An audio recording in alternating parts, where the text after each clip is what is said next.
Red Zone TV kwoli webale kubanga okyagoberera yonna gy'osinziira okubanga gy'otulabira kyokola kya mutawananyo gwakyatambula naffe ku mukutu gaggadde ogwa Red Zone TV. Nange Sebambulidde Patrick nze mbeerawo kubanga ate nkutuusaako byonna ebiba bitambula. Olunaku olwaleero ennaku z'omwezi nga 15 mwezi ogw'E11 mu mwaka 2024 poliisi yavuddeyo neeyimiriza oba neewera enkuŋŋaana kye tuyise countrywide tour eyekibiina ekya National Unity Platform abasajja oluvannyuma lwa His Excellency Robert Kyagulanyi Ssentamu okubeera nti buli wabadde alaga namungi w'omuntu abadde amweyunira. Abasajja kigambibwa tibaatidde embeera ebadde egenda okubanga eddako nga bagamba omusajja ono abantu bafunanga bangi.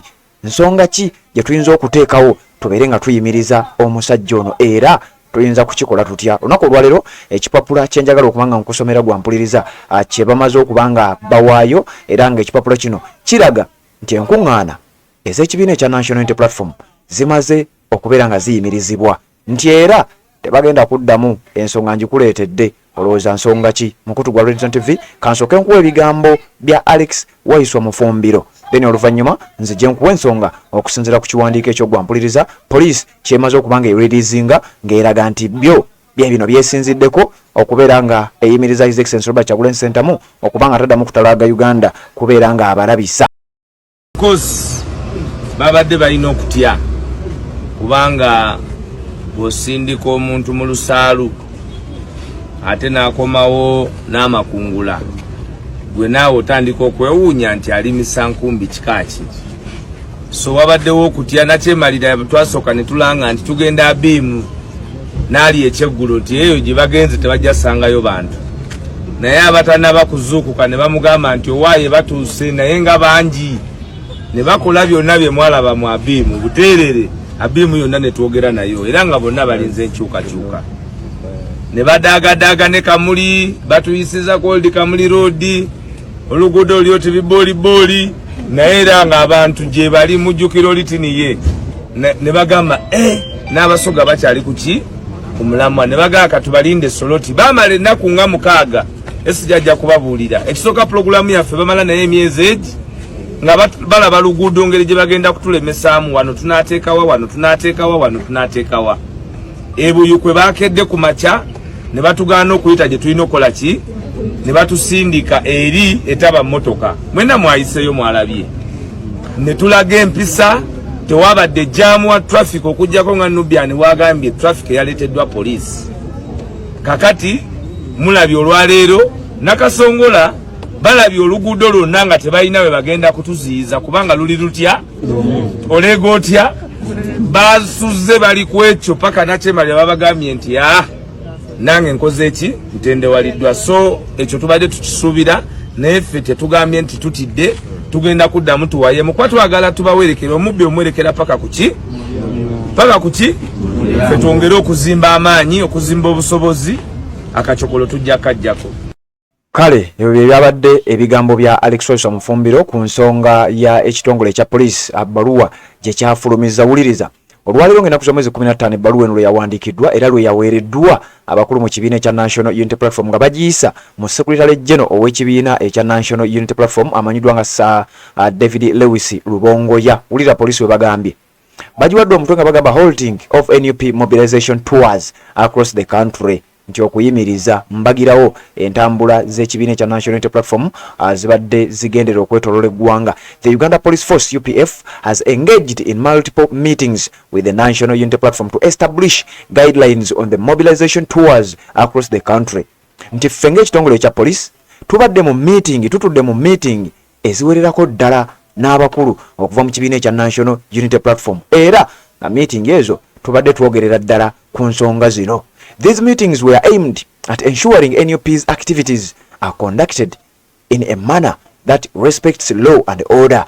Meetings zino tubadde tulina kaweefube okulaba nti enkuŋŋaana zino zikubibwa mu mateeka era nga tewali tteeka limenyeddwa. Regard for citizens engaged in their private businesses, travels and the general enjoyment of personal and public liberties. Wuliriza nno wano mbongo jjeeko ebyo bye tukugambye mbu bino birabikiddemu mbu okulinyirira eddembe ly'abalala.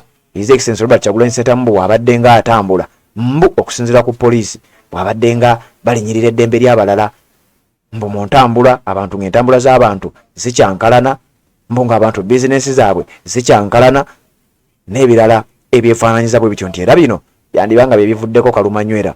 A set of guidelines was drafted and agreed upon, but NUP has renegated on this position as evidenced by the processions held yesterday, November 14th, 2024 in Buyikwe district, where traffic and road safety regulations were wantonly violated. Mbu bino bizze birabika naddala mu Rale oba Tuwa His Excellency Robert Kyagulanyi Ssentamu gye yakubye eggulo bwe yabadde agenda e Buyikwe. Mbu okusinziira ku kitongole ekya Uganda Police bwe yabadde agenda e Buyikwe, mbu ebyokutambula oba ebyentambula byagootaanye olw'amaanyi amangi His Excellency Robert Kyagulanyi Ssentamu gayina era galaga bw'aba nga atambula. Kakati wuliriza. As mandated by law, therefore, to preserve public order, the UPF Uganda Police Force holds the NUP countrywide mobilization tours until such a time when the rule of law can be respected. Nti n'olw'ensonga ezo nga bwenzi kugambye waggulu, ffe ng'ekitongole kya Uganda Police twasazeewo era twalabye nga tetulina kyakukola kirala kyonna okuggyako okuyimiriza enkuŋŋaana ez'ekibiina ekya National Unity Platform n'omukulembeze waabwe amanyiddwa nga Honorable oba His Excellency Robert Kyagulanyi Ssentamu. Era bwe tunaakola ekyo tujja kubeera bwe tutyo era tugenda kuddamu kubakkiriza okutuusa ng'ebyo bye twogeddeko tebazzeemu kubeera nga babikola. Mbu nga tebazzeemu kuleeta jjaamu mu makubo. Mbu nga tebazzeemu kuyingirira bizinesi z'abantu. Mbu nga tebazzeemu kuleeta kye bayita trafiki. Nga tebazzeemu kuleeta kye bayita trafiki ku nguudo. Kati awo gw'onambuulira mu comment section olowooza kino kye kibadde ekituufu oba banoonyeza kyakwekwasa. This has come as a result of the failure or neglect by the NUP to adhere to the mutually agreed upon guidelines, traffic regulations and public order. Nti bino biddiridde oba bireeteddwa ekibiina kino okubeera nga kigaanye era kiremereddwa okukuuma amateeka, okuwuliriza ebiragiro n'okumakinga sure nti amateeka ge bakkaanyaako gagobererwa. N'olwekyo tubagadde era tubayimirizza ekibiina ekya National Unity Platform n'omukulembeze waakyo tebakyakkirizibwa kukuba lukuŋŋaana lwonna nassaako omukono ACP Kituuma Lusoke oba mu kifo kya Inspector General of Police. Ono nno ye yasikira Fred Enanga mu kifo ekyo ekyokubeera omwogezi wa poliisi.